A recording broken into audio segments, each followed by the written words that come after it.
నమస్కారం. నా పేరు కత్తి హరీష్. ములుగు జిల్లా Vizianagaram general secretary. National highway Mallampet, national highway Hyderabad to Chhattisgarh, national highway 365 national highway నిన్న నైటు బ్రిడ్జి కూలడం జరిగింది.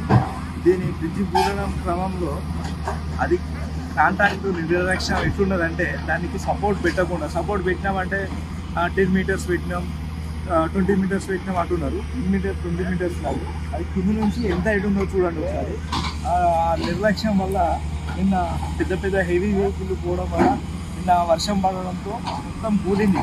ఇప్పుడు ఇంకొక ప్రతిపాదన ఏముందంటే చీఫ్ ఇంజనీర్ కానీ డి గారిని అడిగితే ఏమంటున్నారంటే అది వర్షానికి కూలింది, పిల్లర్ తీసుకుంటే కూలింది అని చెప్తున్నారు.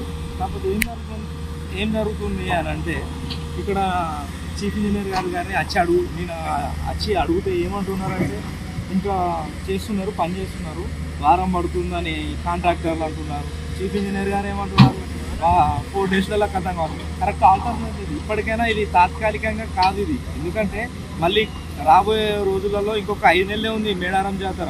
ఇప్పుడు ఏ బిజీ కాలేదు, లారీలు ఇసుక లారీలు, మళ్ళీ ఒకటి ఏంటంటే ఇది ఇసుక లారీల వల్ల ఈ సాయిల్ సుధా కరెక్ట్, ఆ పిల్లర్ సుధా మళ్ళీ వేయాలి. ఇప్పుడు వాళ్ళు ఏదో తాత్కాలికంగా చేస్తారు, ఆ పిల్లర్ సుధా కరెక్ట్ వేయాలి. మళ్ళీ తీసి గ్రౌండ్ నుంచి సాయిల్ టెస్ట్ చేసి ఆ పిల్లర్ సుధా వేయాలి. ఈ నేషనల్ హైవే సుధా నాణ్యత లోపం పూర్తిగా క్షీణించింది. ఇప్పుడు హన్మకొండ నుంచి వెళ్ళి మల్లంపల్లి వరకు ఏ బ్రిడ్జి సుధా పూర్తి కాలే. దాదాపు వానాకాలం టైం వస్తుంది, ఓగ్లాపూర్ కానీ, ఊరుగొండ కానీ, కడక్స్పూర్ మత్తడి కానీ, మల్లంపల్లి బ్రిడ్జి కానీ ఇప్పటి వరకు ఏ బ్రిడ్జిలు పూర్తి కాలే. నెలల కొద్ది టైం స్పెండ్ చేస్తున్నారు తప్ప పని అవుతలేదు. ఈ కాంట్రాక్టర్ మీద పూర్తి చర్యలు తీసుకోవాలని కోరుతున్నాను నేషనల్ అథారిటీ అధికారులు.